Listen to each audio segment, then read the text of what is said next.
Saudara, kepingan fakta dari kasus pembunuhan Brigadir Yosua perlahan mulai tersusun. Pada Senin kemarin, rekaman CCTV yang menunjukkan jejak Yosua masih hidup sebelum ia ditembak diputar kembali di persidangan.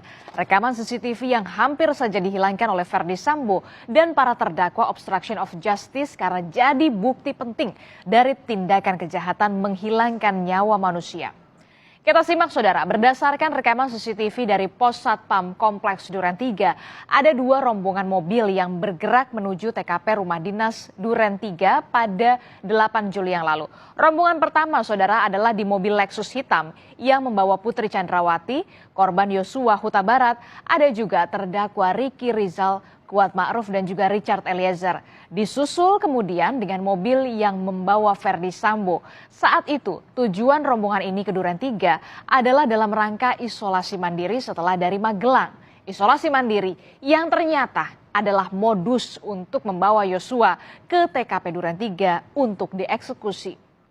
Selanjutnya, kita lihat bersama dari rekaman CCTV Pos Satpam Duren 3 ini, saudara, terlihat mobil rombongan Putri Chandrawati dan Yosua tiba di rumah dinas Duren 3 pada pukul 17.06 waktu Indonesia bagian Barat.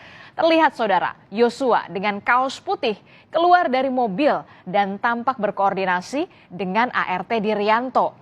Ada juga terdakwa Ricky Rizal yang berada di kursi kemudi. Lalu terlihat Putri Chandrawati ini keluar dari dalam mobil, saudara. Putri kemudian berjalan dan masuk ke dalam rumah Duren 3. Terlihat pula Yosua tampak bolak-balik menuju rumah dan juga mobil. Kita lihat bersama. Dan selanjutnya saudara, beberapa menit kemudian terlihat mobil yang berisi Ferdy Sambo tiba di Duren 3. Ini dia mobilnya. Mobil Ferdy Sambo sempat terhenti di depan rumah, namun rupanya Sambo tak turun di depan rumah Duren 3. Sambo ternyata baru turun saat mobil berhenti beberapa meter dari gerbang rumah. Di rekaman CCTV ini saudara, terlihat ajudan Ferdy Sambo yakni Azan Romer berdiri di belakang mobil. Dan selanjutnya sebelum masuk ke rumah Duren 3, diduga pistol terdakwa Ferdy Sambo jatuh. Saat pistol Sambo ini jatuh, keluar dari mobil dalam rekaman CCTV ini terlihat ajudan Ferdy Sambo, kita simak bersama. Nah, ini dia. Langsung berlari menuju mobil Ferdy Sambo untuk membantu mengambil pistol milik Ferdy Sambo. Meski tertutup mobil, momen inilah yang kemudian dijelaskan oleh Azan Romer sebagai saksi beberapa waktu yang lalu saat pistol Ferdy Sambo jatuh. Setelah mengambil pistol, saudara, kita simak lagi. Ferdy Sambo kemudian menuju ke rumah Duren 3. Di mana TKP pembunuhan atau penembakan Yosua dengan dikawal oleh Azan Romer. Ini dia masuk ke dalam rumah. Dan selanjutnya saat Sambo tiba di rumah Duren 3 juga terekam momen yang krusial. Apa momennya? Ini dia, momen yang memperlihatkan Yosua masih bernyawa sesaat setelah Sambo tiba di lokasi Duren 3. Ini adalah Ferdy Sambo dan juga Azan Romer yang saat itu langsung masuk ke TKP Duren 3. Kita simak bersama setelah ini. Nah, ini dia visualnya. Di mana kita lihat bersama adalah momen yang memperlihatkan Yosua masih bernyawa sesaat setelah Ferdy Sambo tiba di lokasi Duren 3. Yang kami lingkari ini adalah visual Yosua. Meski hanya terlihat kepalanya saja, namun terlihat Yosua tengah berjalan dan diduga ini adalah momen saat Yosua tengah dipanggil ke dalam rumah Duren 3. Penampakan Yosua yang masih hidup kala itu saat Sambo tiba di rumah Duren 3 inilah yang kemudian sempat membuat geger Arif Rahman Arifin, Cuk Putranto dan juga Baikuni Wibowo. Karena hal ini berbeda dengan cerita awal Sambo yang menyatakan jika terjadi tembak-menembak sebelum dirinya tiba di lokasi Duren 3. Selanjutnya saudara, kita simak lagi rekaman CCTV. Lalu beberapa menit setelah Ferdy Sambo masuk ke dalam Duren 3, CCTV merekam visual ajudan Azan Romer yang tiba-tiba berlari. Ini dia, Romer dan juga Kodir tiba-tiba berlari diikuti oleh asisten rumah tangganya. Romer bahkan terlihat berlari masuk ke dalam Duren 3. Visual berlarinya para ajudan ini diperkirakan adalah momen saat terjadi penembakan Brigadir Yosua dan saat Ferdy Sambo menembakkan senjata ke arah dinding. Dan usai peristiwa itu terlihat Kodir, asisten rumah tangga, mempersiapkan mobil dan masuk ke dalam rumah. Ini dia visualnya. Yang kami lingkar ini, kemudian Putri Chandrawati yang terekam CCTV mengenakan pakaian berwarna biru, saudara. Ini dia visualnya, kita lihat bersama. Ini adalah asisten rumah tangga Verdi Sambo, ada Kodir dan juga beberapa. Ada juga, nah ini dia, Putri Chandrawati yang terlihat memakai pakaian warna biru, terlihat diantar oleh Kodir masuk ke dalam mobil. Kita lihat bersama saudara visual selanjutnya. Yang Anda lihat adalah mobil yang ditumpangi Putri Chandrawati. Kita lihat bersama, meninggalkan lokasi TKP Duren 3 untuk menuju rumah saguling.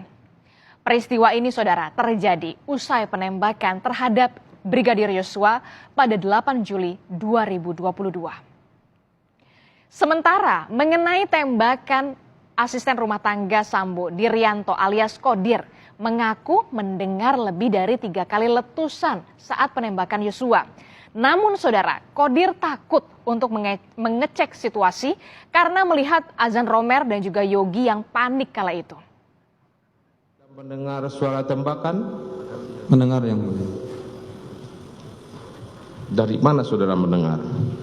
Dari luar yang mulia. Dari luar. Ada saudara mendengar teriakan? Hanya suara letusan yang mulia. Betul. Berapa kali letusan yang saudara dengar? Lebih dari 3 kali. Saudara tidak berniat atau terdorong keinginan saudara untuk mengetahui apa sih yang terjadi? Tidak yang mulia. Saudara cuek saja? Takut saja yang mulia. Takut? Siap. Kenapa saudara takut? Karena lihat Om Romer panik, saya juga ikut panik yang mulia. Asisten rumah tangga Verdi Sambo, Kodir, mengaku memang mendengar lebih dari 3 kali letusan senjata api. Selain itu juga rekaman Yosua yang terlihat masih hidup serta teka-teki ada tidaknya sarung tangan hitam yang dipakai Sambo sebelum pembunuhan terhadap Yosua juga tengah dicari oleh hakim. Kalau kita lihat saudara, dari rekaman CCTV ini, saat Sambo berjalan menuju rumah Duren 3, ini bisa diperhatikan memang tidak terlihat jelas apakah Sambo ini mengenakan sarung tangan, baik di sebelah kiri ataupun di sebelah kanan. Di sini hanya tampak tangan kanan Sambo masuk ke dalam saku. Namun tidak jelas apa yang dimasukkan oleh Sambo ke dalam saku tersebut. Ini adalah visual di mana ketika itu Verdi Sambo masuk ke dalam lokasi TKP Duren 3.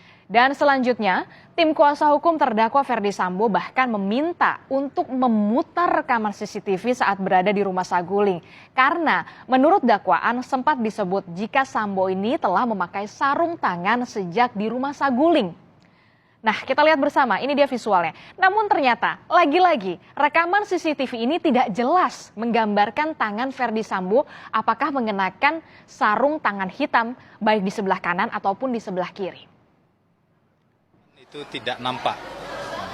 Dan kalau kita hubungkan dengan permintaan sebelumnya, permintaan penayangan video ini adalah untuk memastikan apakah Pak Verdi Sambo menggunakan sarung tangan hitam atau tidak.